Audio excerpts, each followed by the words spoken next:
గురు పౌర్ణమి చాలా విశిష్టమైనటువంటి రోజు. మనకి సనాతన ధర్మంలో గురువు లేని విద్య గుడ్డి విద్య. గురువు లేకపోతే అసలు ఆ జీవితానికి పరిపూర్ణత సిద్ధించదు. గురు బ్రహ్మ, గురు విష్ణు, గురుదేవో మహేశ్వర, గురు సాక్షాత్ పరబ్రహ్మ, తస్మై శ్రీ గురవై నమః అని నమస్కారం చేస్తాం.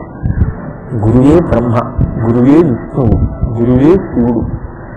ముగ్గురు మూర్తుల స్వరూపమైనటువంటి ఆ పరబ్రహ్మ స్వరూపుడైనటువంటి గురువుకు నమస్కరించుతున్నాను. అసలు యథార్థం మాట్లాడితే ప్రథమ నమస్కారం గణపతికి. గణపతికి నమస్కారం కన్నా కూడా ప్రథమ నమస్కారం గురువు గారికి. అసలు గురువుత్తిత్వమే జీవితం. జీవితం శిష్యుడు అనుభవించేటప్పుడు తాను పొందినటువంటి అభ్యున్నతిని, తాను పొందిన ఐశ్వర్యాన్ని గురువు గారి యొక్క అనుగ్రహంగా మాత్రమే అనుభవిస్తాడు తప్ప ఇదంతా నా స్వార్జితమన్న ఉద్దేశంతో తాను అనుభవించాడు. ఈనాడు జరిగేటటువంటి గురు పౌర్ణమిని మనం వ్యాస పౌర్ణమిగా చేసుకుంటాం. వ్యాస పౌర్ణమి అని ఎందుకు అనాలి? ఈ వ్యాస పౌర్ణమి అనకుండా శంకర పౌర్ణమి అనకూడదా? శంకర భగవత్పాదులు కూడా చాలా చూసేవారే కదా. లేకపోతే ఏదొకరి పేరుతో పెట్టి ఇవాళ పౌర్ణమిని మనం జరుపుకోకూడదా? కానీ జరపం. మనం ఇవాళ పౌర్ణమి ఎవరి పేరు మీద చేస్తామంటే ఒక్క వ్యాస భగవానుడి పేరు మీదే చేస్తాం. అందుకే మీకు పంచాంగాల్లో గురు పౌర్ణమి అని రాసి వ్యాస పౌర్ణమి అని రాస్తారు. ఇవాళ గురువు గారిని ఏ రూపంలో చూస్తారంటే వ్యాస భగవానుడి రూపంలో చూస్తారు. ఎందుకు వ్యాస భగవానుడికి అంత పెద్ద స్థానం ఇవ్వబడింది అంటే దానికి ఒక్కటే కారణం. వ్యాసుడు సాక్షాత్ నారాయణ స్వయం. ఆయన శ్రీమన్నారాయణుడే వ్యాస భగవానుడిగా అవతరించాడు. ఈ యుగంలో ద్వాపర యుగం చివరిలో ఆయన కృష్ణద్వైపాయనుడు అన్న పేరుతోటి వ్యాస భగవానుడి యొక్క పదవిని అలంకరించాడు. అలాగే వ్యాసోత్పత్తిని చూస్తే వ్యాసోత్పత్తి ఎందు దాశరాజు యొక్క కుమార్తె మత్స్యగంధి. మత్స్యగంధి అని పేరుకి వచ్చిందంటే ఆవిడ చాప కడుపులోంచి బయటకు వచ్చింది. చాప కడుపులోంచి బయటకు వచ్చినటువంటి ఆడపిల్లను ఆయన పెంచాడు ఆ దాశరాజు. ఆ పిల్ల ఎక్కడ ఉంటే అక్కడి నుంచి యోజనం దూరం చేపల వాసన వస్తుంది. అందుకని ఆమె పేరు మత్స్యగంధి. తండ్రి గారు ఒకరోజు భోజనం చేస్తున్నాడు మధ్యాహ్నం వేళలో. వాళ్ళ వృత్తి పడవ మీద ఎవరైనా వస్తే యోనాలదిని దాటించడం. అది నిత్య మధ్యాహ్నం వేళ. సూర్యుడు మధ్యంజుల మాత్రాంతుడై ప్రకాశిస్తున్నాడు. పరాశర మహర్షి వచ్చాడు. పరాశరుడు అంటే సామాన్యుడేం కాడు, మహానుభావుడు పరాశరుడు అంటే. అటువంటి పరాశరుడు వచ్చి ఈయన యమున దాటాలి అని అడిగాడు. కాసేపు ఉండండి అనబడేటటువంటి వ్యక్తి కాదు, మహాకీర్తి. కాబట్టి ఆ భోజనం చేస్తున్నాడు కాబట్టి దాశరాజు తన కుమార్తె అయిన మత్స్యగంధిని పిలిచి నీవు అమ్మ నావలో ఈ యమున దాటించు అన్నాడు. ఇప్పుడు ఆయన ఉన్నది నీటిలో, నీటి మీద పడవలో పరమ పవిత్రమైనటువంటి నది. కృష్ణ భగవానుడు దేని ఒడ్డున రాసలీల చేశాడో అంత పరమ పవిత్రమైన నది. కృష్ణావతారానికి యమునా నదికి గొప్ప అవినాభావ సంబంధం. అటువంటి యమునా నదిలో ప్రయాణం చేస్తున్నటువంటి పరాశర మహర్షికి పడవ నడుపుతున్నటువంటి మత్స్యగంధి యందు అనురక్తి కలిగింది, కామప్రచోదనం కలిగింది. అది పగటియేళ. ఆయన మహర్షి, ఆయనకి ఏం తెలియదని మనం అనుకుంటాం. ఆయన మత్స్యగంధితో సంభోగక్రియ నడుపుతాను అని అడిగాడు. అయితే ఆవిడండి ఇది పగటి వేళయ్యా, నేను పడవ నడుపుతున్నాను, నేను దాశరాజు కుమార్తెని, నేను కన్యని, నువ్వు మహర్షివి, ఇది పగటి వేళ, నీకు కామప్రచోదనం ఏంటి, నన్ను అనుభవించడం ఏంటంటే సరే యమున ఆవలి ఒడ్డుగా వెళ్తారు. ఆయన దిగిపోయి తిరిగి పట్టుకున్నాడు. ఆవిడండి పగటి వేళ స్పష్టంగా చెప్పింది. దేవి భాగవతంలో వీడి గురించి చాలా స్పష్టమైనటువంటి వివరణ ఉంది వ్యాసోత్పత్తి గురించి. ఆవిడ ఒక మాటల్ని ప్రతిధర్మోనని ప్రీతిని జనయత్యతిదారుణం ప్రతీత్వ రమశ్రేష్ట యావద్భవతి యామి అన్నావిడ. ఏమయ్యా పగటిపూట ఎవరైనా సంభోగక్రియ నెరపకూడదు కదా. సూర్య భగవానుడు ఆకాశంలో తిరుగుతూ ఉండగా లోకకంటకులైన పుత్రులు పుడతారు. నీకు అంతగా కామప్రచోదనం కలిగితే చీకటి పడే వరకు ఇచ్చి ఉండు అని. అంటే ఆయన అన్నాడు నేను అంతసేపు కాలలేను అన్నాడు. అందుకని నేను ఇప్పుడు చీకటిని సృష్టిస్తాను, అని మంచు దట్టమైన మంచు సృష్టించాడు తన తపశక్తి చేత. ఇంత తపశక్తి కలిగిన వాడు, ఇంతటి మహర్షి మంచు తెరలను సృష్టించి ఆమెతో తిరిగించాడు. ఆవిడండి, నీ రుచి వెళ్ళిపోతున్నావు, నా పరిస్థితి ఒక కన్యని.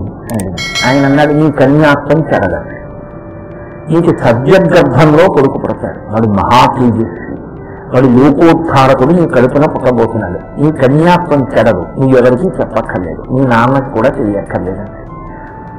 ఆ మంచు తెరల మధ్యలో పుట్టాడు నల్లటి పిల్లవాడు, ఆయన వ్యాస భగవానుడు. చిత్రం ఏంటంటే సత్యవతి పడవికి తానిళ్ళిపోయింది, పరాశరుడు తానిళ్ళిపోయాడు. వ్యాస భగవానుడు కయ్యకి నమస్కారం చేసి, అమ్మా నాకు ఈ లోకం నీకు అనురక్తి లేదు, నేను తపస్సు చేసుకుంటానమ్మా అని దీపంలో పుట్టినవాడు, దీపంలో ప్రవేశించినవాడు కాబట్టి ద్వైపాయనుడయ్యాడు. రేగి చెట్ల మధ్యలో తిరిగినవాడు కాబట్టి బాదరాయనుడయ్యాడు.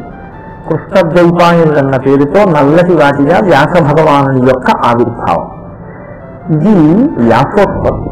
ఇప్పుడు నేను కథ చెప్పి మిమ్మల్ని అందరినీ నమస్కారం చేయండి అని నేను అన్నాను అనుకోండి, మీరు చేస్తారు, మీరు తీసుకోవడం ఏమన్నది నాకు తెలుసు, మీకున్న మర్యాద అటువంటిది. ఇది ఎక్కడ పరాశర మహర్షి కామ ప్రచోదనం ఏమిటి, ఆ మత్స్యగంధితో పూజించడం ఏమిటి అని చెప్తారు. వీరు చాలా జాగ్రత్తగా పరిశీలనం చేసే ప్రయత్నం చేసి ఒక్క వ్యాసోత్పత్తే కాదు, వ్యాసుడికి శివుడు కలిగిన, పరాశరుడికి వ్యాసుడు కలిగిన, వ్యాసుడి వలన అంబాలికలలో అంబాలికలకు సంతానం కలిగిన, ఎందుకు అలా జరుగుతూ ఉంటుంది అన్నదాన్ని మీరు మన ఇతిహాసములలో పురాణములలో ఒక రహస్యాన్ని చాలా జాగ్రత్తగా పట్టుకుంటే మీకు ఈ జనన క్రమాలన్నింటికీ కూడా సందేహాలు విడిపోతాయి. అదొక్కటి మీరు పట్టుకోగలిగితే చాలు. నేను మీకు ఆ రహస్యాన్ని చెప్పే ప్రయత్నం చేస్తాను. సావధాన చిత్తులై ఉన్నారా, గురు పూర్ణిమ మీకు సార్థకత. మీరు సావధాన చిత్తులుగా వినలేకపోతే మీకు ప్రతి మహాత్ముడి జననమునందు అనుమానాలు ఉండిపోతాయి. శంకర భగవత్పాదులు సౌందర్య లహరి చేశారు. అందులో ఆయన ఒక చోట ఒక శ్లోకం చెప్తారు. అందులో ఆయన అన్నారు, హరిత్వామారాధ్య ప్రణత జన సౌభాగ్య జనని పురా నారీ భూత్వా పురరతిమపి క్షోభమనయత్ స్మరోపిత్వా నత్వా రచినయన వేద్యేన వపుషా మునీనామప్యంత ప్రభవతి మోహాయ మహతాం. చాలా గొప్ప శ్లోకం. వ్యాసాది మహర్షుల జననం ఎలా అర్థం కాదో ఈ శ్లోకాన్ని అర్థం చేసుకోవడం కూడా అంత కష్టం. వాక్యంలో తాత్పర్యం చదివారనుకోండి, ఈ శ్లోకానికి తాత్పర్యం మీకు ఏం అర్థం అవదు. ఓ నమస్కారం పెట్టి వెళ్ళాలి. హరిస్వాం ఆరాధ్య ప్రణత జన సౌభాగ్య జనని, అమ్మవారిని శంకరాచార్యుల వారు పిలుస్తున్నారు. ప్రణత జన, అమ్మ ఎవరు నీ పాదములకు నమస్కరిస్తారో వారికి సౌభాగ్య జనని, సౌభాగ్యమును కటాక్షించేటటువంటి స్వరూపమున్న దాన. ఇప్పుడైనా ఒక చమత్కారం చేశారు. వెంటనే ఆయన అన్నారు, హరిస్వాం ఆరాధ్య, హరి నిన్ను ఆరాధించినాడు. ఇప్పుడు హరికి సౌభాగ్యం ఏంటి? శ్రీ మహావిష్ణువు అమ్మవారికి నమస్కరించాడు, ఆయనకి ఏంటి సౌభాగ్యం ఇవ్వాలి అమ్మవారు? సౌభాగ్యం అంటే హరి ఏం చేయాలి? శ్రీ మహావిష్ణువు, శ్రీ మహావిష్ణువు త్రిమూర్తి స్వరూపము నుంచి స్థితికారుడు అంటే రక్షణ బాధ్యతని నిర్వహించాలి. ఇప్పుడు ఆయన ముందున్న పెద్ద సమస్య ఒకటి వచ్చింది. ఒకప్పుడైంది ఏంటి ఆ సమస్య? క్షీరసాగరమదనం జరిగింది, అమృతోత్పాదనం అయింది, అమృతం పుట్టింది. ఇప్పుడు ఈ అమృతం తాగడానికి దేవతలు రాక్షసులు కూడా సిద్ధంగా ఉన్నారు. పనిచేయడం కంటే విషయం ఇంకా ఇచ్చి, కానీ రాక్షసుల బుద్ధి ధర్మాన్ని తెలిసేందుకు ప్రయత్నిస్తుంది. స్థితికారుడంటే ఏంటి? ఆయన ధర్మమును రక్షిస్తూ ఉంటాడు. యథాయథాహి ధర్మస్య అని కదా, హరిప్రాణాయ సాధూనాం వినాశాయ దుష్కృతాం ధర్మ సంస్థాపనార్థాయ సంభవామి యుగే యుగే. ఆయన ధర్మాన్ని ఎప్పుడూ కాపాడతాడు. అదే స్థితికారుడంటే. ఇప్పుడు ధర్మరక్షణ చెయ్యడం అంటే దేవతలకు బలాన్ని ఇవ్వాలి, రాక్షసులు అమృతం తాగకుండా చూడాలి. రాక్షసులకు అమృతం పొయ్యకుండా ఊరుకుని దేవతలకి పోస్తే వాళ్ళు ఊరుకుంటారా? ఊరుకోరు. పెద్ద గొడవ వస్తుంది. వాళ్ళని ఏమార్చాలి. ఇప్పుడు ఎలా ఏమార్చాలి? ఇది ఆయన సమస్య. ఇద్దరినీ కూర్చోబెట్టాలి, అమృతం దేవతలకు పోస్తుండాలి. రాక్షసులు మాకు అమృతం పొయ్యట్లేదన్న విషయాన్ని మర్చిపోవాలి. ఎలా చేయాలి?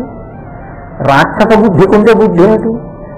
ఎదురుగుండా కనపడిన స్త్రీలో అమ్మవారిని చూడలేకపోవడమే రాక్షస బుద్ధి. కనపడిన స్త్రీ అందంగా కనపడితే ఆ అందాన్ని చూసి ఎర్రెచ్చిపోవడమే, అదే రాక్షస బుద్ధి అంటే. కాబట్టి ఆ బుద్ధి వాళ్ళకు ఉంది. కాబట్టి ఇప్పుడు ఈ రాక్షసులందరూ మోహపడేంత అందం కావాలి. అంత అందం ఉన్నది ఎవరి లోకాల్లో? ఒక్క పరాశక్తి, ఆవిడిగే అందం. ఇప్పుడు ఆవిడ అందం ఆయనకి రావాలి. ఆవిడలా ఆయన అయిపోతే నారాయణ నారాయణి అయిపోవాలి. అందుకే నారాయణ నారాయణి భార్యాభర్తలు కాదు, రుద్ర రుద్రాణి భార్యాభర్తలు, శివ శివ భార్యాభర్తలు, భవ భవాని భార్యాభర్తలు, సర్వ సర్వాణి భార్యాభర్తలు. నారాయణ నారాయణి అన్నా చెల్లింది. ఇది గమ్మత్తు. నారాయణ విష్ణువు, నారాయణి విష్ణు సహోదరి. నారాయణ నలుపు, విష్ణు సహోదరి నారాయణి నలుపు, ఇద్దరూ నల్లగా ఉంటారు. అందుకే పార్వతీదేవిని శంకరుడు ఒకసారి తొడ మీద కూర్చోబెట్టుకున్నాడు, నల్లగా ఉంటుంది. ఆయన ఇలా తీసుకున్నాడు, ఎందుకో చల్లగా ఉంటాడు. స్ఫటికమని విభం పార్వతీశం నమామి. ఆయన అన్నాడు, అసలు మా స్వామి ఇప్పుడు ఎటకారాడు. పాపం ఆయన జన్మాంతరంలో ఒక్కసారి అది ఆయనకి ఎందుకో నల్ల పిల్ల అని ఆలోచించింది. అలా అంటే బాగుండదులే అని కాళీ అన్నాడు. అవి ఇలా చూసింది. ఓహో, వీడు చల్లగా ఉన్నారు, నేను నల్లగా ఉన్నాను ఇక్కడ చెప్పి కొడిచారు. వెంటనే కిందకి చేసి యోగాగ్నిలో తెలియదు. పార్వతీదేవి అంటే టీచర్ మాటలో కూడా నీకన్నా నేను తక్కువ దాన్ని సగని దాన్ని అన్న మాట పడడానికి ఆవిడ ఇష్టపడదు. అంత ప్రేమ భర్త అంటే ఆవిడ. ఎదిగితే త్యాగం చేసింది. సామగ్రివర్ణాం తపసాజ్వలంతీం వైరోచనీం కర్మ ఫలేసి విస్తాం అని దుర్గా సూక్తంలో చెప్పినట్టు పసుపు తెలుపు ఎరుపులతో మెరిసిపోతూ గౌరిగా వచ్చి కాలేరకు వస్తుంది. ఇప్పుడేమంటావు, నీ తెలుపా నారంగా ఏది మెరుపలు? అమ్మ నాయన ఖాళీ అన్నందుకే ఇంకా అఘాయిస్తాం అన్నాడన్న. అందుకని గౌరి తపస్సు చేస్తారు పెళ్లి చేస్తే. అమ్మా నిన్ను ఖాళీ అంటేనే తట్టుకోలేకపోయావే, నేను పెళ్లి చేసుకుంటున్నాను, నా భర్త చేత ఆదరించబడాలని నాకుండదు. పెద్ద పక్కాల నీటి భార్యకి ఆయన సంతోషించడం. ఏ వండుతావాయో వంకాయ కూర అంటే చాలా అదే ఆవిడకి గజారోహం. నీ మొహం అన్నాడు అనుకోండి అన్నింటికి. ఆయన ఆవిడ చాలా చిన్నబుచ్చుకుంటుంది. అమ్మ నాకు నా భర్త చేత గౌరవింపబడాలి, ప్రేమింపబడాలని ఉంటుందిగా. నువ్వు ఇంత మాట పడలేకపోయావే, నాకు కూడా అలాగే మాట పడవలసిన అవసరం లేని రీతిలో అల్లుకుపోయేటటువంటి అదృష్టాన్ని అని స్వాధీన వల్లభ. స్వాధీన వల్లభ అంటే భర్తని భయపెట్టి తొక్కు చేతల్లో ఉంచుకున్నది కాదు, దానికి చెప్పకుండా ఎలా చేస్తాం అని నేను చెప్తాడని ఆవిడికి. అంటే అంత ప్రేమ సంపాదించుకుంది ఆవిడ. అమ్మ నేను కూడా అలా అవ్వాలి అని గౌరీ తపస్సు చేసి పీటల మీద పెడతారు పెళ్లి కూతురు. తెలిసిందమ్మా, అందుకు గౌరీ తపస్సు. కాబట్టి ఇప్పుడు నారాయణుని చెల్లెలు నారాయణి చూసింది అన్నగారి వంక. ఓహో, మా అన్నయ్యకి సమస్య వచ్చింది. దేవతలకి దానవులకి అమృతం పంచిపెట్టడంలో రాక్షసుల్ని ఏమార్చాలి. ఇప్పుడు నేను నాకన్నా సౌందర్యులకు లోకంలో లేదు, నా అందం మా అన్నయ్య ఇమ్మంటున్నాడు. ఆవిడ ఏం చేసింది, తన అందం ఆయనకి ఇచ్చింది. ఇప్పుడు ఆయన ఏం చేశారు, శ్రీమహావిష్ణువు దేవతలకు అమృతం పోస్తున్నారు, దానవులకు అమృతం పొయ్యట్లేదండి. వాళ్ళు ఏమనాలి, అదేంటి అమృతం అంతా అటుపోసేస్తున్నావు మాకు పోయి అనాలి కదండి. వాళ్ళు అనలేదు. ఎందుకో తెలుసా, పోసేస్తే లేచుకోవాలి కాదేసి. అప్పుడు ఆయన చూడడం ఎలా జరుగుతుంది. వాళ్ళు అన్నారు, వాళ్ళు వెర్రేళ్ళు ముందు పోయించేసుకుంటున్నారు, లేచుకోవాలి, మనం చాలా సేపు చూడొచ్చామండి అన్నారు. ఇది రాక్షస బుద్ధి అంటే. అందుకు ఇవ్వలేదు అమృతం. తప్ప శ్రీ మహావిష్ణువుని తప్పు పట్టకూడదు, మీరు ధర్మ పరిశీలనం చేయాలి. ఇప్పుడు ఆయన దేవతలకు అంతా పోషించాడు, వీళ్ళకి ఏడు మిగిలిందంటే చూపులే మిగిలేదు. ఆ విష్ణు స్వరూపాన్ని చదివింది. శంకరాచార్య గారు తర్వాత ఏం చెప్పాలి, ఇలా తపస్సు చేసి నీ అనుగ్రహాన్ని పొంది దేవతలకు అమృతాన్ని ఇచ్చి రాక్షసులకి అమృతం ఇవ్వకుండా లోకాన్ని కాపాడాడు నారాయణుడు అనాలి. కానీ ఆయన అలా అనలేదు ఆ శ్లోకంలో. హరిస్వామారాధ్య ప్రణత జన సౌభాగ్య జనని. అమ్మా, శ్రీమహావిష్ణువుని ఆరాధించి నీ అందాన్నంతటిని తాను పొంది తర్వాత రాక్షసులకు అమృతం ఇవ్వలేదన్నారు. అలా అనలేదు శంకరులు. రెండో పాదంలో అన్నారు, పురాణారీ భూత్వా పురరతిమపి శోభమనయ అన్నారు. పురరతిమకు అంటే త్రిపురములను గ్రహించినటువంటి వాడైనటువంటి పరమశివుడు, మన్మధుల్ని కాల్చినటువంటి పరమశివుడు, కామములకు లొంగనటువంటి పరమశివుడు, నీ అందం వాళ్ళ అన్నయ్యకి అడగడం వల్ల ఆయన్ని తీసి ఆయన వెంట పడ్డాడమ్మా, ఆయన బతుకు బజారులో పడిపోయింది అన్నాడు. ఇప్పుడు అమ్మవారిని పొగిడినట్టే తెగినట్టే. భర్త పరువు బజారులో తీర్చిచ్చినటువంటి ఆడది సౌమ్యవతి, సౌమ్య, పతివ్రత, అనుకూలవతి అని మీరు నిర్ధారించగలరా? మరి ఇప్పుడు పరాశక్తిని పొగిడినట్ట ఏమన్నట్టు? అలా వదిలి ఇంకాసేపు అవుతుంది చెప్తాను. వదిలిందంటే అలా వదిలేస్తాను అనుకోకండి, అలా ఉంచండి. మళ్ళీ 3వ పాదంలో అన్నారు స్మరోపిత్వానత్వారతినయన లేకేల వపుష. అమ్మ శంకరుడు నమ్మదుని కాల్చేశాడమ్మ, గొడవ అయిపోయింది. ఇక మనకి పుట్టుక లేదు, సావు లేదు. పుట్టుక లేదు, సావం. మన్మధులు అయినప్పుడు బాణాలు పడవ కాబట్టి మనం పుట్టాం కాబట్టి సావం, కాబట్టి మోసం అవుతుంది. గొడవ లేదు. ఇక పుడిచే లేదండి అల్లర్లని. మళ్ళీ సత్సంగం నేర్చుకోవడం, జాగ్రత్తగాను దమము చమ్మము ఇవన్నీ అల్లరి గ్రహించుకోవడం, ఈ గొడవలన్నీ ఇప్పుడు పుడిచే పుట్టకపోతే గొడవ లేదు. అమ్మ ఆయన మన్మధుల్ని కాల్చేశాడు కాబట్టి మాకు ఉపకారం కలిగింది. నువ్వేం చేశావో తెలుసా? స్మరోపిత్వా నత్వా రతిలైన లేచేల వపుష. నువ్వు మళ్ళీ ఆ మన్మధుల్ని బతికించావు. బతికించి రతీదేవితో అన్నావు, నీకు కనపడుతూ ఉంటాడు, మిగిలిన వాళ్ళకి కనపడ్డావు. ఇప్పుడు ఆయన బాణాలు వేయడానికి వచ్చే తప్పుకునే అవకాశం కూడా లేదు, కనపడ్డ మాకు. ఇప్పుడు దానివల్ల ఏమైందంటే మా సంగతి లేదు. నేను ఎలాగో అంత పెద్ద స్థితప్రజ్ఞం కాదు కాబట్టి దాని కూడా ఏంది. ఈ మన్మధుల్ని బతికించడం వల్ల జరిగిన ఉపకారం ఏమిటో తెలుసా తల్లి? మునీనామప్యంత ప్రభవతి మోహాయ మహతాం. ముక్కు ముచ్చే సంసారాలు విడిచిపెట్టి ఎక్కడో పర్వతాల మీద కూర్చుని తపస్సు చేసుకుంటున్న మునులు కూడా అప్పుడప్పుడు కాలు జారి కామానికి నిండి తపోభ్రష్టులు అవుతున్నారు. అమ్మాయి కూడా నమస్కారం అన్నాడు. ఇప్పుడు ఎలా ఈ శ్లోకానికి సమర్థన ఎందుకన్నట్లు శంకరాచార్య వారి శ్లోకం ఇందులో మీరు నిజాయితీగా చెప్పారు. వీడు తర్వాత మన ఏమైనా అంటాడేమో దగ్గబెట్టుకోవద్దు. ఇప్పుడు ఇందులో పరాశక్తికి నమస్కారం చేయడానికి ఏమైనా ఉందండి ఆ శ్లోకంలో? ఒకటి భర్తని గౌరవం పోయింది, 2 మన్మధుల్ని బతికించింది, 3 తపస్సు చేసుకుంటున్నటువంటి ఋషులు జీవితాలే ప్రశ్నార్థకం అయితే వాళ్ళ మనసు నిలబట్టలేదు. ఏంటి ఆవిడ చేసిన ఉపకారం లోకానికి?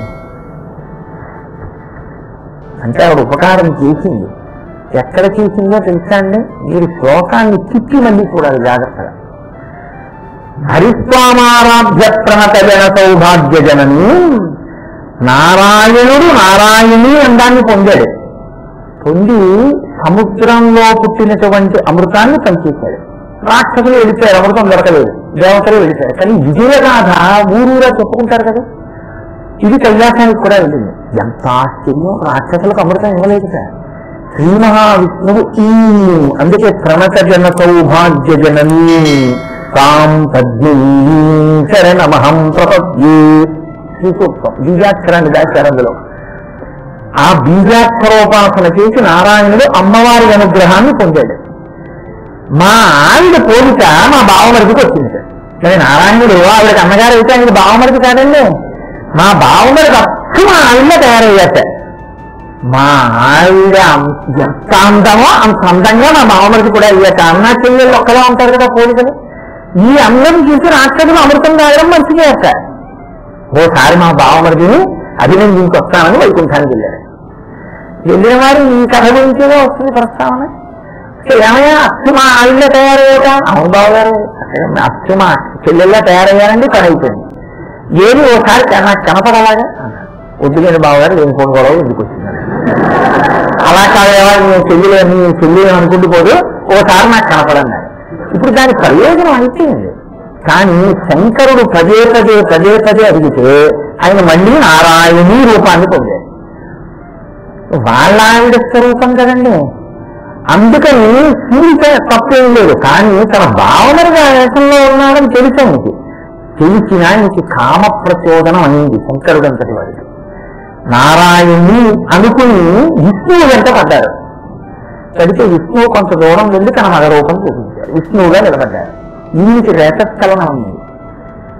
ఇప్పుడు శంకరుడు ఎంత మీరు సమర్థిద్దాం అనుకున్నా అదే అలా వెంటపడ్డా ఏంటంటే అంత బావులు ఎదుర్కోండి, కొంచెం అసహ్యంగా ఉంది అంటారు కదండి.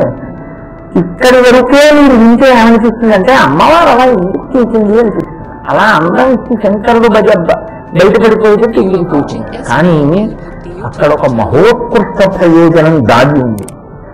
మహిషి అని ఒక రాక్షసి వరం కోరుకుని శివకేశవులకు బిడ్డడు పుడితే నేను వాడి చేతిలో మరణిస్తాను. ఆవిడ దృష్టికోణం ఏంటంటే శివకేశవుడు పురుష స్వభావులు కాబట్టి, పురుష స్వరూపులు కాబట్టి నాకు వాళ్ళకి బిడ్డడు పుట్టడం. అమ్మవారు చమత్కారం చేసింది. విష్ణువుని నారాయణుని చేసి ఆయనలో ఎప్పుడు స్త్రీ స్వరూపంలో నారాయణి స్త్రీ స్వరూపం నారాయణ. ఇప్పుడు నారాయణికి శివుడికి అంటే విష్ణువుకి శివుడికి కొడుకు పుట్టేటట్టు చేసింది. శంకరుడు విష్ణువు వెంట పడ్డం వల్ల కొడుకు పుట్టాడు. ఆయనే స్వామి అయ్యప్ప. ఆ అయ్యప్ప స్వామి వల్ల మహిషి సంహారం అయింది. ఇప్పుడు చెప్పండి, అమ్మవారు ఉపకారం చేసిందా అపకారం చేసిందా? ఉపకారం చేసింది. లోకోపకారము కొరకు ఈ కథ నడిపించింది ఆవిడ. కానీ శంకరాచార్య వారు ఇది చెప్పారు శ్లోకంలో చెప్పరు. మరి ఎందుకు చెప్పరు? ఇలా ఎందుకు జరిగిందని మీరు ఆలోచించాలి. మీరు బాగా ఆలోచించడమే తపస్సు. ఆ తపస్సు చేత మీకు అయ్యప్ప ఆవిర్భావం జరిగింది కదా. ఆవిడ లోకానికి ఉపకారం చేసింది. అందుకు శంకరాచార్య వారు నమస్కారం చేస్తున్నారు. ప్రణత జన సౌభాగ్య జనని. అయ్యప్ప స్వామి పుడిచే తప్ప మహిషి బాధలు పోవని ఏడిచిన లోకాన్ని రక్షించడానికి అమ్మవారు అనుగ్రహించి శివకేశవులకు నిద్ర పుట్టేటట్టు చేసింది. బాగుంది. మరి స్మరోతిత్వానత్వారచనయనలేకేన వపుష కాలిపోయిన మన్మధుడిని బ్రతికించి మళ్లీ ఒక్క రతీదేవికి మాత్రమే కనపడేటట్టు చేసి మహర్షుల యొక్క మనస్సులు కూడా కదపగలిగినటువంటి బలాన్ని మన్మధుడికి అమ్మవారు ఎందుకిచ్చింది? ఇక్కడ మీరు ఒక విషయాన్ని చాలా జాగ్రత్తగా గమనించాలి. మహాత్ములు ఊర్ధ్వరేతస్థులు. వారికి లౌకికమైనటువంటి అనుబంధాలు కానీ, వాళ్ళకి స్త్రీవ్యామోహం కానీ వారికి ఉండదు. కానీ మహాత్ముల యొక్క జననం జరగాలి. ఒక మహాపురుషుడు ఆవిర్భవించాలి. ఒక మహాపురుషుడు ఆవిర్భవిస్తే తప్ప ఒక ప్రత్యేకమైనటువంటి ప్రయోజనం ఒకటి జరగదు ఈ లోకంలో. ఒక ఉదాహరణ మీకు నేను చెప్పాలంటే, కలియుగంలో ఆయుర్దాయం 3 ఏళ్ళు. శతమానం భవతి శతాధి పురుషేంద్రియ ఆయుష్ దేవేంద్రియే ప్రతిష్టతి. కాబట్టి 100 సంవత్సరముల వయస్సులో కలి ప్రభావం చేత ఎవ్వరూ వేదాన్ని పూర్తిగా చదవలేదు. కాబట్టి ఇప్పుడు ఒక్కొక్క గోత్రంలో పుట్టిన వాళ్ళకి ఒక్క వేదం మాత్రమే చదువుకోవడానికి అవకాశం ఇస్తూ వేదాలను విభాగం చెయ్యాలి. వేద మంత్రాలను కొన్ని మంత్రాలను తీసుకొచ్చి సమూహం చేసి రుక్కులు అని చెప్పాలి. కొన్ని మంత్రాలను తీసుకొచ్చి యజ్ఞ అంటే ఆరాధన, హోమం చేయడం. యజ్ఞయాగాది క్రతువులలో ఉపయోగించే రుక్కు మంత్రాలను తీసుకొచ్చి మళ్ళీ సంపుటీకరణం చేసి యజుర్వేదం చెయ్యాలి. సంగీతపరంగా గానం చేసి మనస్సుకి శాంతి ఇచ్చేటట్టుగా చేయగలిగిన దాన్ని సామ అంటారు. సామ అంటే శాంతినివ్వడం. అందుకే సామవేదం సంగీతపరంగా ఉంటుంది. అలా కొన్ని మంత్రాలను తీసుకొచ్చి క్రోడీకరించాలి. ఇలా వేదంలో ఉన్న అసంఖ్యాకమైన మంత్రాన్ని విభాగం చేయాలి. విభాగం చేత వేదము 3గా ఉంటుంది. త్రైవేద్యం భృద్యం త్రిపురహరమాద్యం త్రినయనం అంటారు. అందుకే శంకరాచార్య వారి శివానంద లహరిలో ఈ వేద విభాగం చెయ్యాలి అంటే మహాత్ముడు కారణజన్ముడు పురుషుని ఒకరి దగ్గర చదువుకోవలసిన అవసరం లేకుండా మరొక సూర్యుడా అన్నట్టుగా అంత తేజోమూర్తి అయిన మహాపురుషుని యొక్క కొడుకు పురిచే తప్ప వాడు తప్ప వేద విభాగం చెయ్యగలిగిన వాడు ఇంకొకడు లేదు. ఇప్పుడు అంతటి మహాత్ముడు పుట్టాలంటే అటువంటి మహాత్ముల్ని కనగలిగినటువంటి తేజస్సున్నవాడు ఎవడో ఒక్కడే ఉంటాడు లోకంలో. అటువంటి మహాత్ముడు పరాశరుడు. ఇప్పుడు అటువంటి మహాత్ముడైనటువంటి పరాశర మహర్షికి కొడుకు పుడిచే తప్ప వేద విభాగం చేసేవాడు లేడు. అష్టాదశ పురాణాలు ఇచ్చేవాడు లేడు. బ్రహ్మసూత్రాలు ఇచ్చేవాడు లేడు. లోకానికి సంప్రదాయం చెప్పేవాడు లేడు. కలియుగంలో ఉన్న ఆయుర్దాయానికి సరిపడేటట్టుగా వేదం చదువుకునేటట్టు అనుగ్రహించగలిగిన మహాపురుషుడు లేడు. ఇదేమీ లేకపోతే అసలు సనాతన ధర్మమే లేదు. ఎందుకంటే వేదమే ప్రమాణం కనుక. ఇటువంటి మహాపురుష జననం పరాశరుడి వలన మాత్రమే కలగాలి. ఒక్క పరాశర మహర్షి ఎందే పుట్టాలి. ఇప్పుడు పరాశర మహర్షి ఎందు పుట్టాలి అంటే ఆయన మనసు నిలబడడానికి ఆ క్షేత్రము కూడా, ఆ స్త్రీ కూడా కారణజన్మురాలై ఉండాలి. ఇప్పుడు నేను మళ్ళీ దేవీ భాగవతమో భారతమో చెప్పట్లేదు కాబట్టి నేను ఇక్కడ యోగుల గంధి జన్మ వృత్తాంతం గురించి వెళ్ళే ఉద్దేశంలో లేను. మీకు వ్యాసజననం మాత్రమే నేను పరిమితం చేస్తాను. మత్స్యగంధి కూడా కారణ జన్మురాలు, అందుకే ఆవిడ చాప కడుపులో చెప్తుంది. ఆవిడ సామాన్యమైన స్త్రీ కాదు. ఆవిడ ఆ పడవ నడిపేటటువంటి వాడి కూతురుగా పెరుగుతోంది కాబట్టి అలా ఉంది, కానీ మహాతేజోవంతురాలు. అందుకని అటువంటి స్త్రీ యందు కామ ప్రచోదనం అయ్యేటట్టుగా చేస్తే తరువాతి కాలంలో ఆవిడ వల్ల కురువంశం అంతా కూడా నిలబడాలి. ఆవిడ వల్ల మళ్ళీ ఆ శంకర మహారాజు గారు వచ్చి ఆవిడని స్వీకరించాలి. స్వీకరించి మళ్ళీ చిత్రాంగదుడు విచిత్ర వీర్యుడు ఆవిడ కడుపున పుట్టాలి. మళ్ళీ చిత్రాంగదుడు మరణించాలి. విచిత్ర వీర్యుడికి అంబిక అంబాలిక భార్యలు కావాలి. వాళ్ళకి సంతానం లేకుండా ఉండాలి. మళ్ళీ వాళ్ళకి కారణం జన్ములైనటువంటి వాడు మళ్ళీ వ్యాసుగా మనం జన్మించాలి. ఇంత గొప్ప కథ నడవాలంటే పరాశర మహర్షి వలన మాత్రమే పుత్రుడు కలగాలి. పరాశర మహర్షి యొక్క దృష్టి ఎవరి మీద పడితే వాళ్ళ మీద కామప్రచోదనం అవ్వదు. దానికి తగిన కారణ జన్మురాలైతే తప్ప ఆయన తేజస్సుని వహించగలిగిన క్షేత్రం కాదు. అంత గొప్ప తేజస్సుని వహించాలంటే ఆ క్షేత్రం మనకు శక్తి ఉండాలి. మీరు తీసుకెళ్లి చవిటి నేలలో విత్తనాలు వేశారనుకోండి, మొక్కలు మొలుస్తాయా? రాతి మీద తీసుకెళ్లి గింజపెట్టి నీటికి వస్తే మొక్కలేవదు. సుక్షేత్రం అయి ఉండాలి. క్షేత్రము కూడా అంత గొప్పదై ఉండాలి. దాని వలన ఆవిడికి భంగపాత కలగకూడదు. ఉత్తరోత్తర ఆవిడ శంకరుడి భార్య కావాలి. పరాశర మహర్షికి మాత్రం కారణజన్ముడు కలగాలి.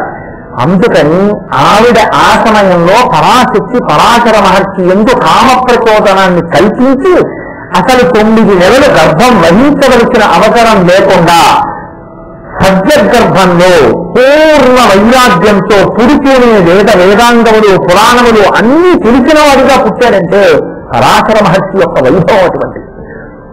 అటువంటి కొడుకుని పరాశర మహర్షికి పుట్టేటట్టుగా పరాశక్తి చేసింది. అలా చేసింది కాబట్టి ఇవాళ మనకి వేద విభాగం జరిగింది. అష్టాదశ పురాణములు అంటాయి, బ్రహ్మసూత్రములు అంటాయి, భగవద్గీత అందింది. వ్యాసుడే లేకపోతే ఇవేవి, ఇవి లేకపోతే ఇదేంటి గురుపరంతా ఏం చేస్తుంది? ఎవరేం చెప్తారు? ఎవరేం చెప్పినా ఇందులోంచే చెప్పాలి. ఇవన్నీ చెప్పిన వాడెవరు? వ్యాస భగవానుడు. అటువంటి వ్యాస భగవానుడు జన్మించడానికి మహర్షుల మనసులో అమ్మవారు అప్పుడప్పుడు కదుపుతూ ఉంటుంది. ఎందుకు కదుపుతుందంటే అందుకే వాళ్ళ మనసు ఎప్పుడు కదులుతుందో, ఎందుకు కారణజన్ములు పడతారో ఎవ్వరికి తెలియదు. ఇది అమ్మవారి సంకల్పాన్ని ఉద్దేశించి ఒక్కొక్కసారి వాళ్ళ మనసు కదులుతుంది. అలా వాళ్ళ మనసు కదిలింది అంటే దాని గుర్తు ఏంటంటే మహాపురుష ఆవిర్భావం జరిగిందని గుర్తు. ఇంత నీకు అర్థం అవుతుందో అర్థమవుతుందో. ఒక బ్రహ్మచారి దీన్ని అర్థం చేసుకోగలదో చేసుకోలేడు. అందరూ ఈ కథను విని తెలుసుకోగలిగినంత పరిణతితో ఉంటారో ఉండరో.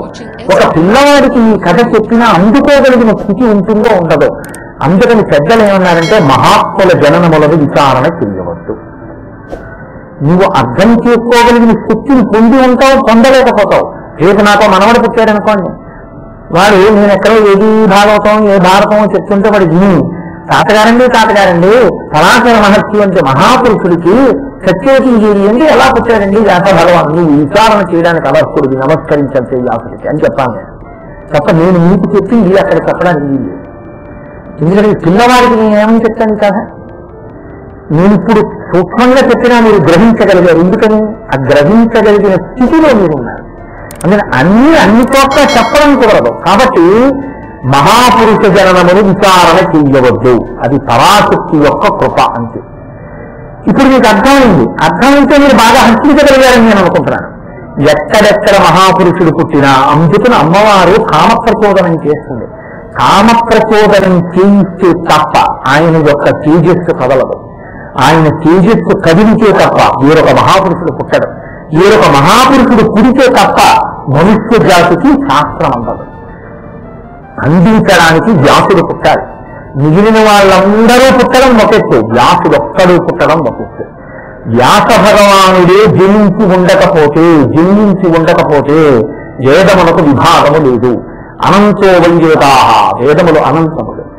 కాబట్టి అసలు వేదం జోలికి వెళ్ళగలిగినటువంటి స్థితి ఎవరికీ ఉండదు. వేదమే ప్రమాణము. మనకి కర్మ మార్గమైనా జ్ఞాన మార్గమైనా వేదంలోంచే ఉంటుంది. పురుష సూక్తం, స్త్రీ సూక్తం, యజ్ఞం, యాగం, రుద్రం అన్నీ వేదాంతర్గతం. ఎవరు ఏ వేదం చదువుతారు? అందుకే గోత్రాన్ని బట్టి ఈ వేదం చదువుకోండి అని ఇచ్చేటటువంటి స్థితిని వ్యాసుడు కల్పించాడు. ఇప్పుడు నేను ఎవరైనా పెద్దల దగ్గరికి వెళ్ళాననుకోండి, నేను ఒక మాట చెప్తాను, ఏదో బ్రాహ్మణి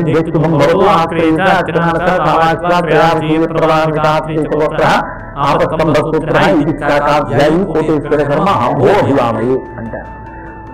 ఇది కాకాధ్యాయి అంటే నేను 8 వేదములు పఠించేటటువంటి వాడిని, నాకు రుక్కుతోటి నామంతో సంబంధం లేదు. అలా చదవాలంటే మళ్ళీ ఇంకో ఉపనయనం చేసుకుని చదువుకుంటారు. కాబట్టి ఒక వేదం చదివితే చాలు. ఇలా ఒక వేదం చదివితే 6 వేదం చదవడానికే సమయం సరిపోతుంది. అది తెలియదు.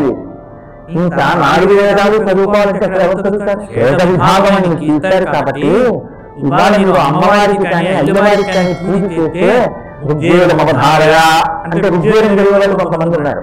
యజుర్వేదమవధారయ యజుర్వేదం చదువుతారు, సామవేదమవధారయ సామవేదం చదువుతారు, అథర్వణవేదమవధారయ అథర్వవేదం చదువుతారు, ఒక ఆయన భగవద్గీత చదువుతాడు, ఒక ఆయన భాగవతం చదువుతాడు, ఒక ఆయన భారతం చదువుతాడు. ఈ 18 పురాణములకు కర్త ఆయన, భారతానికి కర్త ఆయన, దేవీ భాగవత కర్త ఆయన, భాగవత కర్త ఆయన, బ్రహ్మసూత్రకర్త ఆయన, భగవద్గీతకు కర్త ఆయన, ఏక విభాగము ఆయన. ఇప్పుడు నాకు చెప్పండి, వ్యాసుని చూసేసి ఈ ఏదో ఆయన ఏం చెప్తారు?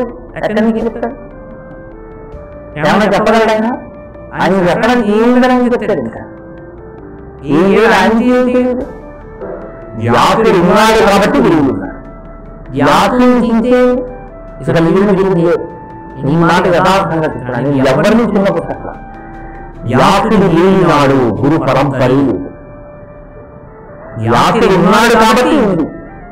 కాబట్టి ఈ జీవితం మొత్తం మీద కనీసం ప్రతి సంవత్సరం 8 రోజుల్లో మీకు పనులు ఉన్నాయి. మా అమ్మాయి పెళ్లి, మా అబ్బాయి పెళ్లి, మా మేనల్లుడి పెళ్లి, మేనకోడలు పెళ్లి అంటారు. ఆషాఢ మాసంలో ముహూర్తంలో, ఆషాఢ మాసంలో వచ్చేటటువంటి పౌర్ణమి నాడు వ్యాస భగవాను గురువులో చూసి వ్యాసుడికి నమస్కారం చేస్తారు. అందుకని గురు పూర్ణిమ వ్యాస పూర్ణిమ. ఇవాళ ఎవరికి నమస్కారం అంటే నిద్ర లేవగానే మొట్టమొదటి వ్యాస భగవానుడికి నమస్కారం చేస్తాం. ఇది చేసే ముందు వ్యాస భగవానుడికి నమస్కారం చేస్తాం. నిమ్మకాయ అక్కడ పెడితే నిమ్మకాయలో ఆవాహన అవుతారు. ఆ నిమ్మకాయకు పుట్టేస్తారు వ్యాస భగవానుడు. గురు మండలాన్నంతటిని వేస్తారు. ఇప్పుడు వ్యాసుడు ఇచ్చినటువంటి వేద విభాగాన్ని అందుకోవడం కోసం ఆయనే కాలువలు తగ్గాడు. ఢిల్లీ, కైలుడు, వైశంపాయనుడు మొదలైనటువంటి శిష్యులకు ఒక్కొక్క వేదాన్ని ఇచ్చాడు. ఇంక ఈ వేదాన్ని ప్రసాదించింది అన్నాడు. ఇంకొన్ని పిలిచి పురాణములను ఇచ్చాడు. భాగవతం చెప్పాలి అంటే మాత్రం మహాధ్యాని అయిన వాడు మాత్రమే చెప్పగలిగి ఉండాలి. అందుకే కుక్క అంటే గర్భ, కుక్క తెలిస్తే సుఖ. కేవలం భాగవతం చెప్పడానికి అర్హుడైనటువంటి మహాపురుషుడు నా కడుపున పుట్టాలని పరమశివుడు గురించి తపస్సు చేశాడు. పరమశివుడు ప్రత్యక్షమై ఇలా అడిగేవాడనగా, లోకానికి జ్ఞానబోధ చెయ్యడం కోసం మాత్రమే ఈ కడుపున ఒక మహాత్ముడు పుడతాడు అన్నాడు. ఇప్పుడు పురుకునే ఇంత మహాజ్ఞాని ఒకటి మళ్ళీ వచ్చి వ్యాసుడి కడుపున పుట్టారు. అక్కడ వ్యాసుడి కడుపున పుట్టడానికి ఆయన తేజస్సుని ధరించగలిగిన క్షేత్రం. కాబట్టి నామమాత్రంగా ఆయనలో తేజస్సుని కదపడానికి, ఆయన కామ ప్రత్యేకం అవ్వడానికి ఒకసారి భూతాకరపడింది అలా వెళ్ళిపోతుంది. అమ్మవారు అనుగ్రహించింది. చింతక జననం జరగాలి కాబట్టి అంతే. ఆనందం ఎక్కువ తేజస్సు ఆనందంగా పడింది. అందులో అంటే ఏం చెప్పవలసిందంటే అక్కడ అసలు వ్యాసుని యొక్క తేజస్సుని భరించగలిగిన క్షేత్రమే లేదు. స్వీయాన్ని ఎలా భరించలేకపోయాయో భూతములని, అలా వ్యాసుని యొక్క తేజస్సుని భరించగలిగిన క్షేత్రమే లేదు. అంటే వ్యాసుడు ఎంత గొప్పవాడో, వ్యాసుడు లేకపోతే ఈ జాతి సనాతన ధర్మమే లేదు. మహానుభావాన్ని లేకపోతే వేదాలు, ఇది లేకపోతే పురాణాలు, ఇది లేకపోతే బ్రహ్మసూత్రాలు, ఇది లేకపోతే మహాభారతం. అటువంటి మహాపురుషుడికి నమస్కరించాలి. ఆయన చిరంజీవి, ఆయన ఎప్పుడూ ఉంటాడు. ఆయనకి కాలంలో పడిపోనన్నది ఉండదు. అటువంటి వేదవ్యాస పదవిలోకి కృష్ణద్వైపాయనుడు వచ్చాడు. అటువంటి మహాపురుష జననం జరగాలంటే పరాశర మహర్షి యొక్క తేజస్సు కదలడం వినా వేరొక మార్గం లేదు. అందుకని ఆయన మనసు కదలడం కోసమని పరదేవత అనుగ్రహిస్తే మన్మథుని బాణములు పడితే అకారణంగా ఇంత పరిశ్రమ చేసి ఆమె యొక్క పొందు అనుభవించి బిడ్డని కన్నాడు.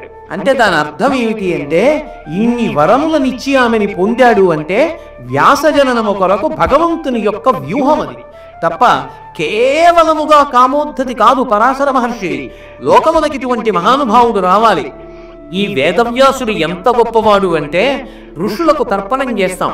ఆ ఋషులకు తర్పణం చేసేటప్పుడు మొట్టమొదటి తర్పణం ఎవరికి ఇస్తారు అంటే, కృష్ణద్వైపాయనాదయో ఏ ఋషయ తాన్ ఋషిం తర్పయామి అని చెప్పి మొట్టమొదట కృష్ణద్వైపాయనుడి పేరు చెప్పి ఋషి తర్పణం ఇస్తారు.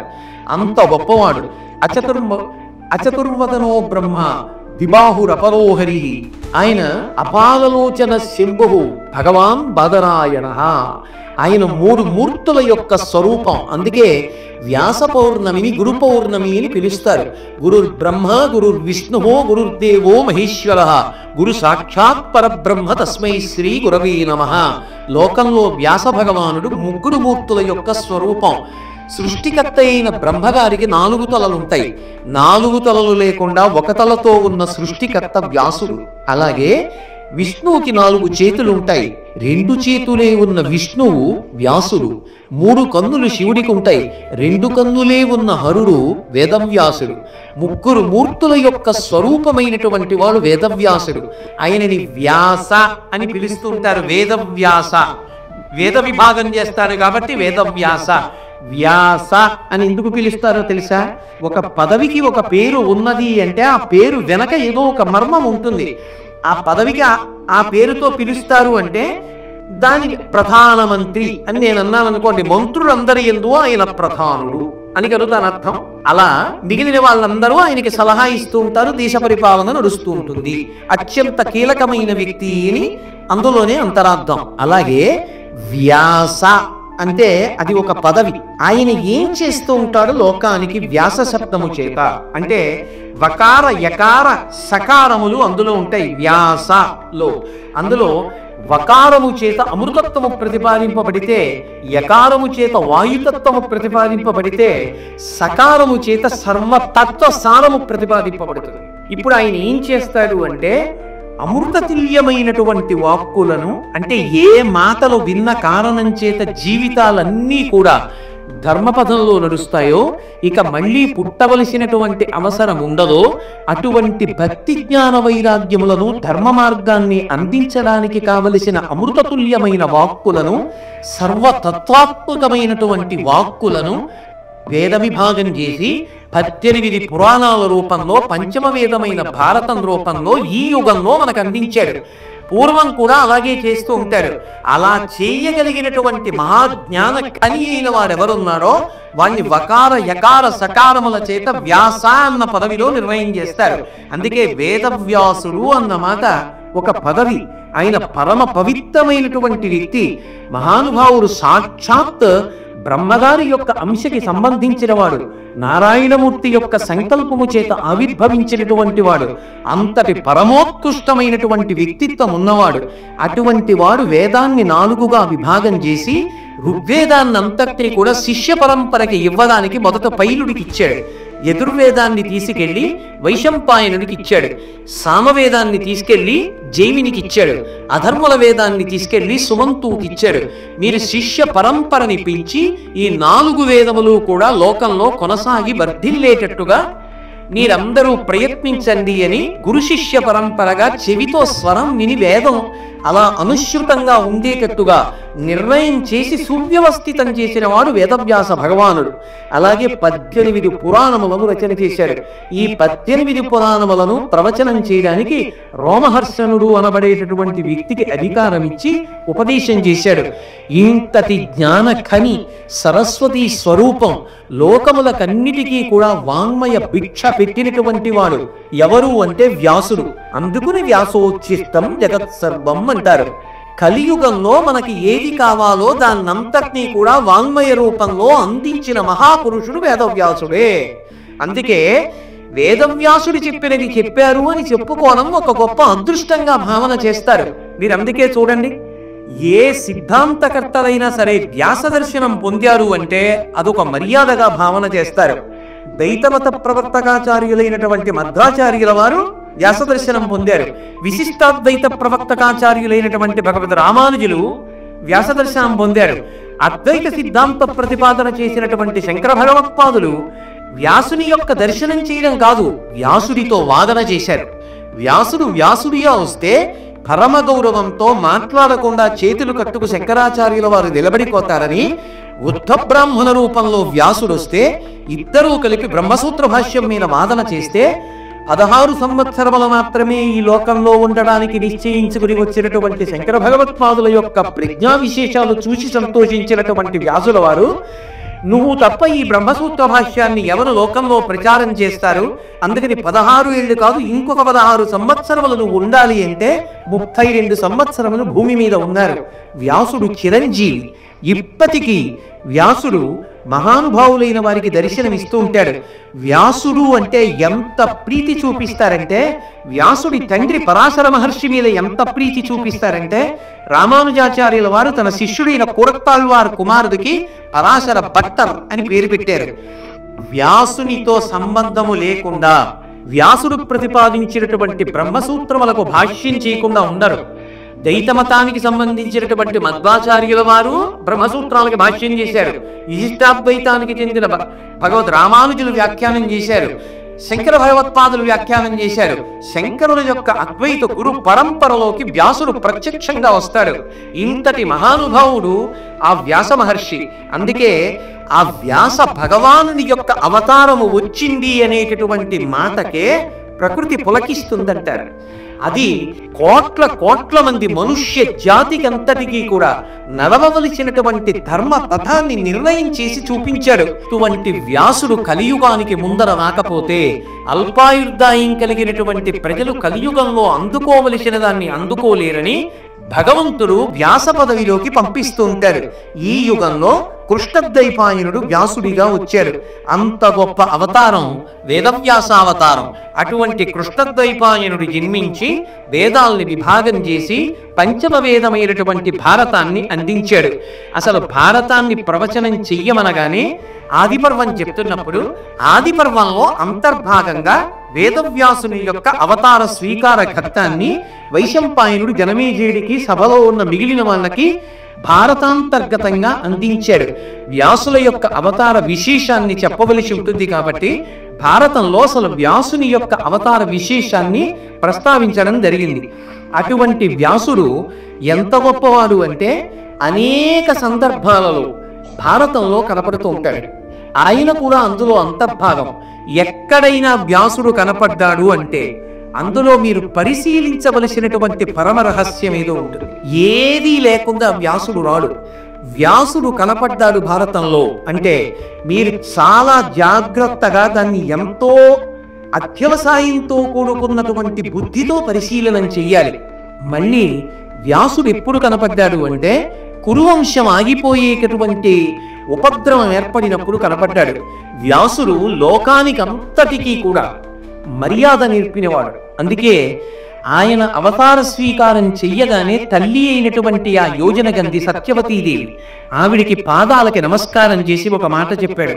అమ్మా, నువ్వు అనుమతించు, నేను తపస్సు చేసుకోవడానికి వెళ్ళిపోతున్నాను, కానీ అమ్మ కన్నా గొప్పది ఈ లోకంలో లేదు. అమ్మా, నువ్వు ఎప్పుడైనా కొడుకుగా నా వలన ఏదైనా ప్రయోజనం పొందాలని అనుకుంటే నువ్వు నన్ను స్మరించినంత మాత్రం చేత వచ్చి నీ ముంగట వాలతాను, నీవు కోరుకున్నటువంటి ఉపకారం చేసి వెళతాను. కాబట్టి అమ్మా, నేను ఇప్పుడు తపస్సు చేసుకోవడానికి వెళ్ళడానికి అనుమతించమని ప్రార్థించాడు. మనిషిగా జన్మించినటువంటి వ్యక్తికి ఉండవలసినటువంటి మొట్టమొదటి లక్షణం మాతృభక్తి. ఎందుచేత అంటే 9 మాసములు అమ్మ అంత ఓర్పుతో లోపల పిండాన్ని భరించి ఉండకపోతే ప్రసవమైనప్పుడు తాను బ్రతుకుతుందో బ్రతకదో తెలియదు. అయినా తాను మరణించినా పర్వాలేదు, తనని కట్టుకున్న వారు తండ్రి కావాలని, తాను మాతృత్వాన్ని పొందాలని మూర్ఛసపురుషమైనటువంటి వేదనని అనుభవించి నెత్తురు పోగొట్టుకొని అంత క్లేశపడి బిడ్డకి జన్మనిస్తోంది. జన్మనిచ్చినటువంటి తల్లి కట్టుకున్న భర్తకైనా ఆకలేస్తోందంటే వండి పెడుతుందేమో, కానీ బిడ్డలు క్యారుమని ఏడిస్తే మాత్రం తన నెత్తుర్ని పాలగా మార్చి అందిస్తోంది. అటువంటి తల్లి రుణాన్ని తీర్చుకోగలిగిన వాడు లోకంలో ఎక్కడుంటారు? తండ్రి రుణాన్ని తీర్చుకోవచ్చు. సౌత్రామణి అని ఒక యాగం ఉంది, అది చేస్తే పితృరుణం తీరుతుంది. తల్లి రుణాన్ని తీర్చుకోగలిగిన వాడు మాత్రం లోకంలో ఉండడు. సాక్షాత్ బ్రహ్మగారి యొక్క అంశలో వచ్చినటువంటి వాడు కనుక పుట్టుకతోనే వేదములన్నింటినీ కూడా అవగతము చేసుకున్నవాడు కనుక ఆయన ఒక విషయాన్ని నిర్ణయించినట్లుగా నిర్ణయించడం అంత తేలికైన విషయం ఎవ్వరికీ కాదు కనుక నమోస్తుతే వ్యాస విశాల బుద్ధే పుల్లారవిందాయత పత్రనేత్ర. అరవిరిసినటువంటి తామర పువ్వు యొక్క రేకులు ఎలా ఉంటాయో అటువంటి కన్నులు కలిగినవాడా. ఏనత్వయా భారతతైలపూర్ణ ప్రజ్వాలితో జ్ఞానమయ ప్రదీప. మహాభారతము అనబడేటటువంటి తైలాన్ని పోసి ఒక ప్రమిదలో జ్ఞానమనేటటువంటి ఉత్తిని విరిగించి మాకందరికీ కూడా ప్రకాశాన్ని ఇచ్చావు. ఆ వెలుతురు ఉంది కాబట్టి మాకు పథం తెలుస్తోంది. పథము అంటే ప్రయాణించవలసినటువంటి మార్గము. ఈ సృష్టిలో 84 లక్షల జీవరాశులు ఉన్నాయి. ఈ 84 లక్షల జీవరాశులు ప్రధానంగా 4 విభాగాలుగా జన్మిస్తాయి అని చెప్పి మనకి వేదం చెప్తోంది. జరాయుజములు, అండజములు, స్వేదజములు, ఉద్భుజములు అని 4 రకాలుగా వస్తాయి ప్రాణులు. జరాయుజములు అంటే మావి చేత పుట్టేవి. చాలా ప్రాణులు మావితో పుడతాయి. మన గోశాలలో ఆవులు ఈనినప్పుడల్లా దూడలు మావితో పుడుతూ ఉంటాయి. మావితో పుట్టినటువంటి ప్రాణులను జరాయుజములు అని పిలుస్తారు. అలాగే అండజములు అంటే ఒక గుడ్డు ముందు పుట్టి ఆ గుడ్డు పెట్టినటువంటి తల్లి పక్షి ఏది ఉంటుందో ఆ తల్లి పక్షి పొదుగుతుంది. కొన్ని చోట్ల మగపక్షులు పొదుగుతాయి. అది ఆశ్చర్యకరమైన విషయం. అవి అన్నం కూడా తినకుండా పొదుగుతాయి. అది ఇంకా ఆశ్చర్యకరమైన విషయం. అసలు గుడ్డుని 45 రోజుల పాటు పొదుగుతూ ఇక పైకి లేవకుండా అలాగే ఉండి ఆ పుట్టినటువంటి పిల్ల గుడ్డు బద్దల కొట్టుకుని పైకి వచ్చేటప్పటికీ ఆహారం లేని కారణం చేత పిల్లని చూడగానే తండ్రి పక్షి శరీరం వదిలేస్తుంది. అదో విచిత్రమైన స్థితి. అది గుడ్డును పొదుగుతూ ఉండగా తండ్రి పక్షి దగ్గరికి తీసుకెళ్ళి ఏదైనా ఆహారం పెట్టినా నీళ్లు పెట్టినా ముట్టుకోదు కూడా. ఇప్పటికీ మీరు కావాలంటే మనకి కాకినాడలో స్థానికంగా NRCL అనే ఒక సంస్థ ఉంది. అందులో ఉన్నాయి ఈము పక్షులు అంటారు. అందులో ఆడపక్షి గుడ్డు పెడుతుంది కానీ పొదగదు, వెళ్ళిపోతుంది. మగపక్షి పొదగడం మొదలు పెడుతుంది. ఒక్కొక్క గుడ్డు ఇంతంత గుడ్డు ఉంటుంది. ఆ గుడ్డుని పొదగడం మొదలు పెడుతుంది. ఆ గుడ్డుని పొదగడానికి అది కూర్చుంటే 45 రోజులు అలాగే కూర్చుంటుంది.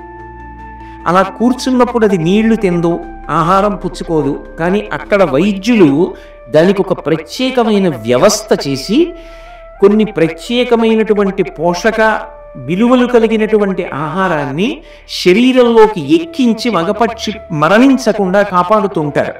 లేకపోతే అది 45 రోజులు పొదిగిన తరువాత శరీరం వదిలిపెట్టేస్తుంది. చాలా చోట్ల మగపక్షి పొదిగితే బిడ్డ పుడుతూ ఉంటుంది. సృష్టిలో అనేకమైన విశేషాలు ఉంటాయి. ముందు గుడ్డు పుట్టి గుడ్డులోంచి బిడ్డ పుడితే ద్విజులు అంటారు. 2 మాటలు పుట్టింది కనుక దాన్ని అండజములు అని పిలుస్తారు. స్వేదజములు అని చెమటలోంచి పుడతాయి కొన్ని, పేలు మొదలైనటువంటివి. అలాగే ఉద్భుజములు అని కొన్ని ప్రాణులు 4వ రకానికి చెందినవి. అవి భూమిని చీల్చుకుని పైకొస్తాయి. ఒక విత్తనం ఉందనుకోండి, బీజస్యంతరివంకురు జగదిదం ప్రాంగ్ నిర్వికల్పం పునః మాయా కల్పిత దేశకాల కలనా వైచిత్ర చిత్రీకృతం అంటారు శంకర భగవత్పాదుల దక్షిణామూర్తి స్తోత్రంలో. అలా ఒక గింజని తీసుకెళ్లి భూమి లోపల పెడితే అందులోంచి వచ్చినటువంటి అంకురం భూమిని చీల్చుకుని చెట్టుగా పైకొస్తుంది. భూమిని చీల్చుకుని పైకొచ్చి పెరిగితే దాన్ని ఉద్భుజము అని పిలుస్తారు. 4 రకాలుగా ప్రాణులు వస్తాయి. ఇందులో ఏ ప్రాణికి కూడా ధర్మము అన్న మాట అన్వయం కాదు.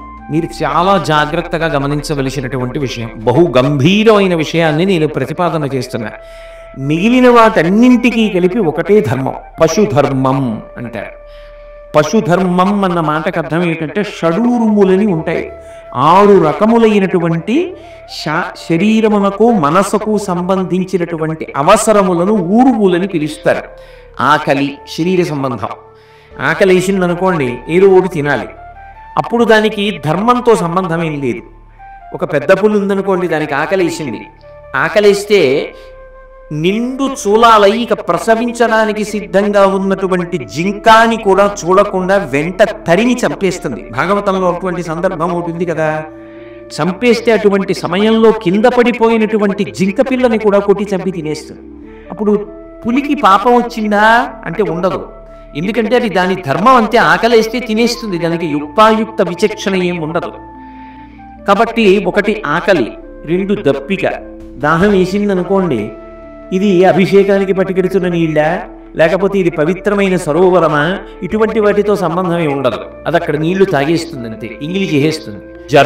జర అంటే వృద్ధాప్యం, అది కూడా శరీరానికే వస్తుంది. కొంతకాలం అయిపోయిన తర్వాత వృద్ధాప్యం వచ్చేస్తే అది కూడా మనలాగే కదలలేక నీరసపడి ఒక చోట పడి ఉంటుంది, జర.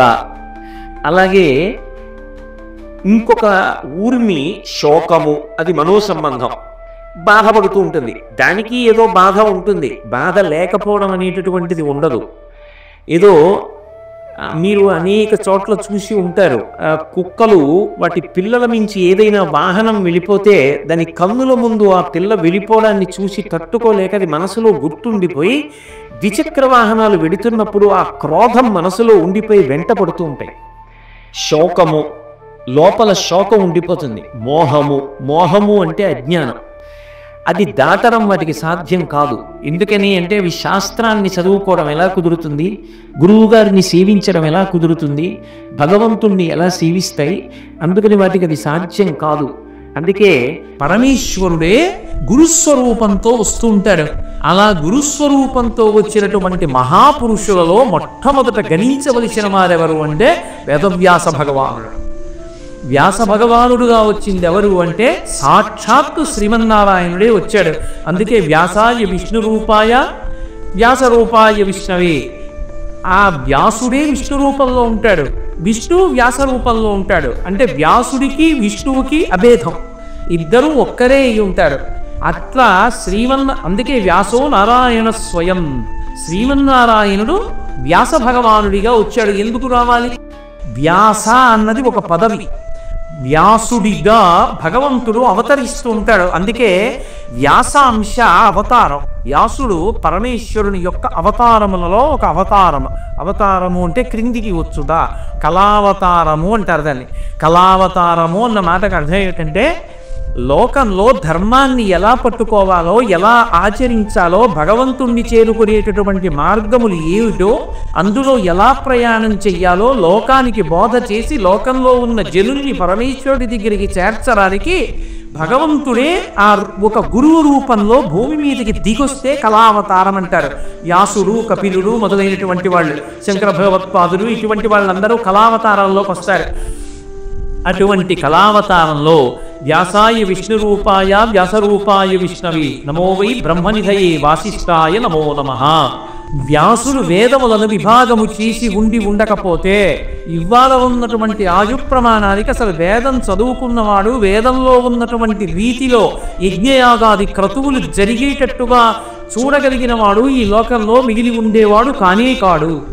అందుకే ఆయన భాగవతంలో ఒక మాట అంటాడు, నేను కోత, అధ్వరు, బ్రహ్మ, ఉద్గాత అనబడేటటువంటి 4 స్థానములు పూర్తయి 4 స్థానములలో 4 విద్వాంసులు కూర్చుని యజ్ఞయాగాది క్రతువులు నిర్విరామంగా అవి ఏ విధమైనటువంటి భంగం లేకుండా జరుగుతూ ఆ యజ్ఞయాగాది క్రతువులలో ఇచ్చిన హవిస్సు దేవతలు అందుకుని ప్రీతి చెందిన దేవతలు వర్షాలు కురిపిస్తే ఆ వర్షముల చేత లోకమంతా సుభిక్షంగా ఉండి మళ్ళీ వీళ్ళు సంపదలు పొందినందుకు యజ్ఞం చేస్తే మళ్ళీ యజ్ఞంలో హవిస్సులు దేవతలు అందుకుని మళ్ళీ దేవతలు వానలు కురిపిస్తే ధర్మచక్రం ఇలా నడవాలి అంటే వేదము విభాగం చెయ్యకపోతే ఉత్తరోత్తర కలియుగంలో యజ్ఞయాగాది క్రతువులు నడకబక క్షామం పెరిగిపోయి లోకంలో ఎవరు అన్నం తినడానికి కూడా యోగ్యతని పొందని స్థితి చేరిపోతారు. కాబట్టి నేను వేదాన్ని విభాగం చేస్తున్నానని వేద విభాగం చేసినటువంటి మహాపురుషుడు వ్యాసుడే. ఆ వ్యాసుడు లేని నాడు వేద విభాగం లేదు, వేద మంత్రం లేదు, యజ్ఞయాగాది క్రతువులు లేవు. 100 సంవత్సరాల ఆయుర్దాయంలో వేదంలో ఎవరు ఏది చదవగలరన్నది ఒక అయోమయావస్థ. అందుకే వేదవ్యాసుడు మహాపురుషుడు. ఆయన లేనినాడు లోకం అంతా కూడా గుడ్డిదైపోయి ఉంటుంది. వ్యాసుడి తర్వాత వచ్చినటువంటి ఎవరు ఏది చెప్పనివ్వండి, వ్యాసుడు చెప్పింది చెప్పాలి తప్ప వ్యాసుడు చెప్పనిది చెప్పడం ఎవరికి సాధ్యం కాదు. ఎందుచేతనంటే 18 పురాణములను ఇచ్చిన వాడు వ్యాసుడే, పంచమ వేదమైనటువంటి మహాభారతాన్ని ఇచ్చినటువంటి వాడు వ్యాసుడే. నేను జరిగినటువంటి కథ ఏది ఉన్నదో ఆ కథని లోకంలో సమస్తమైనటువంటి నీతి తెలియడానికి 4 వేదములలో ఉన్న సారాన్ని పిండుతాన్ని చంద్రవంశంలో ఉన్నటువంటి రాజుల కథగా మహాభారతాన్ని పంచమ వేదంగా అందించినటువంటి మహాపురుషుడు వేదవ్యాసుడు. అసలు ఉపనిషత్తుల యొక్క సారాంశమై జ్ఞానకాండకు ఆలవాలమై అయోమయం లేకుండా భగవత్తత్వాన్ని నిర్ణయించగలిగినటువంటి బ్రహ్మసూత్రములను మనకు అందించినటువంటి వాడు వ్యాసుడే, ఉపనిషత్తులను అందించినటువంటి వాడు వ్యాసుడే. అంతటి మహాపురుషుడు వ్యాసుడు. బ్రహ్మసూత్రాలు ఇచ్చాను, అష్టాదశ పురాణాలు ఇచ్చాను, అయినా నా మనసు ఎందుకో వెలితిగా ఉంది, ఎందుకు నాకు ఇలా నిరాశగా ఉన్నది అని ఒక చోట కూర్చున్నాడు. నారద మహర్షి వచ్చాడు. వచ్చి పిలుస్తూనే అద్భుతమైన మాటలతో పిలిచాడు. ధాతవు భరతశ్రుతి విధాతవు వేద పదార్థ జాత విజ్ఞాతవు కామ ముఖ్య రిపుషర్క విజేతవు వినీతుడవీవు చెలించి. ఏమిటయా వ్యాస, నువ్వే సామాన్యమైనటువంటి వాడివా? ధాతవు, ధాత అంటే సమస్తము తన యందున్నవాడు, ఆయనకి తెలియని విషయం లేదు. ధాతవు భారత శృతి విధాతవు, భారతమనబడేటటువంటి కొత్త వేదాన్ని రచించిన వాడివి, పంచమ వేదాన్ని. నువ్వు బ్రహ్మతత్వ నిర్ణేతవు, పరబ్రహ్మం ఎలా ఉంటుందో చెప్పగలిగినటువంటి వాడివి, ఆ తత్వాన్ని నిర్ణయించగలిగినటువంటి వాడివి. పైగా కామ ముఖ్య రిపుషక్క విజేతవు, కామ క్రోధ మద మోహ లోభ మాత్సర్యములనేటటువంటి 6 శత్రువుల్ని గెలిచినటువంటి వాడివి. యోగినేతవు, నువ్వు గొప్ప యోగాన్ని నేర్చుకున్నవాడివి, యోగివి. అటువంటి వాడివి చల్లరే కాతుర కైవడిన్ భగవ కరణనీవి పరాశరత్మజ. ఏమిటి సామాన్యుళ్ళ ఇలా ఏడుస్తున్నావు, ఏమిటి ఎందుకు ఇలా బాధపడుతున్నావు, ఎందుకు నీ మనసు చిన్నబుచ్చుకుందని అడిగాడు. ఏమో నాకు అర్థం కావట్లేదు, ఇన్ని విషయాలు ఇచ్చాను లోకానికి, అయినా నాకు ఎందుకో మనసు చిన్నబుచ్చుకుందన్నాడు మహానుభావుడు. ఎంత లోకోపకార బుద్ధియో అంటే. అప్పుడు నారదుడు అన్నాడు, నువ్వు అన్నీ చేశావు, కానీ భగవంతుని యొక్క కథలు, శ్రీమన్నారాయణుని యొక్క కథలు లోకానికి ప్రచారం చేసి ఆ భక్తితో ఆ కథలు వింటుండగా మనసు పరవశించిపోయి భక్తి కుదురుకోవడానికి కేవలము భక్తి సంబంధమైన గ్రంథాన్ని రచన చెయ్యలేదు. కాబట్టి హరినామస్తుతి చేయుకావ్యము సువర్ణాం భోజి హంసావళీ సురుచిభ్రాజితమై మానస సరస్ఫూర్తిన్నెలుంగొందు శ్రీ హరినామస్తుతి లేని కావ్యము విచిత్రార్థాన్వితంబయ్యు శ్రీకరమయ్యుండదయోగ్య దుర్మదనత్కాకోల కర్తాకృతిన్. ఇన్ని గ్రంథములను రచన చేసినప్పటికీ శ్రీహరి నామములను, శ్రీహరి యొక్క కథలను, పరమ భక్తిని వర్ణించినటువంటి గ్రంథాలు ఏ స్థాయికి వెళ్ళిపోతాయంటే, ఆ విష్ణునామాన్ని పేర్కొనకపోతే, విష్ణు భక్తిని ప్రచారం చెయ్యలేకపోతే దాని వలన పిండం పెట్టే రేవులైపోతాయి. మానస సరోవరంతో సమానమవుతుంది విష్ణు భక్తి. కాబట్టి విష్ణు భక్తితో కూడుకున్న గ్రంథాన్ని రచన చేయవయా అన్నాడు. అంటే మహానుభావుడు నారదుడు చెప్పేటప్పుడు, ఏ విష్ణు కేవలము అపశబ్దంబుల కూడియన్ హరి కథాలాపనంబుల్, అవి సరిగ్గా పలుకుతున్నాడా పలకట్లేదా అన్నదానితో కూడా సంబంధం లేదు. హరికథలు ఒకరికొకడు చెప్పుకునేటప్పుడు సరిగా చెప్పుకోకపోయినా సరే ఆ కథలు చెప్పుకుంటూ స్మరిస్తూ జపములు చేయిచు వినులను వినుచు అశ్రాంతంబు వక్ృత్యుచున్ తపస్సులు సాధులు ధన్యులవుదురు కదా. తత్వజ్ఞ చింతింపుమా, ఆ విష్ణు కథలు అలా చెప్పుకుంటారే, ఆ కథలతో కూడిన గ్రంథాన్ని నువ్వు రచన చెయ్యొద్దు, భగవంతుని యొక్క అవతారాలు వర్ణించద్దు, అందుకని అటువంటి గ్రంథాన్ని రచన చెయ్యి అన్నాడు. అంటే అప్పుడు లోకానికి అంతటికీ కూడా అందించడానికి భక్తి సారంతో కూడుకున్నటువంటి భాగవత గ్రంథాన్ని రచించి 12 స్కంధములతో రచించి మనకందరికీ కూడా అందించినటువంటి మహానుభావుడు వ్యాస భగవానుడు. ఆ వ్యాస భగవానుడు లేనినాడు అసలు వాంగ్మయం కాదు, మనుష్య జన్మ చీకటి. అటువంటి వాడు, అంతటి మహానుభావుడైనటువంటి వ్యాసుణ్ణి స్మరించాలి, స్మరించి నమస్కరించాలి, వ్యాసుణ్ణి పిలిచి పూజ చెయ్యాలి. వ్యాసుణ్ణి పిలిచి పూజ చెయ్యండి, ఇంకొక తిథి నిర్ణయం చేస్తే మా అబ్బాయి ఉపనయనం ఉందండి, మా తమ్ముడి పెళ్ళి ఉందండి అని వెళ్ళిపోతారని ఎవరూ ఏ శుభకార్యాలు చేసుకోనటువంటి ఆషాఢ మాసంలో శుక్లపక్ష పౌర్ణమిని వ్యాస పౌర్ణమిగా నిర్ణయించారు. ఆ రోజున పూజ చేయవలసినది వ్యాసుడొక్కడినే. వ్యాసుడికే పూజ, వ్యాసుడికే గౌరవం. వ్యాసుడు ఎవరిలో ఉంటాడు అంటే గురువులో ఉంటాడు. గురువులో ఉండి అందుకే ఆయన పెట్టుకున్న పుస్తకం పెట్టుకున్న పీఠాన్ని కూడా వ్యాసపీఠం అనే పిలుస్తారు.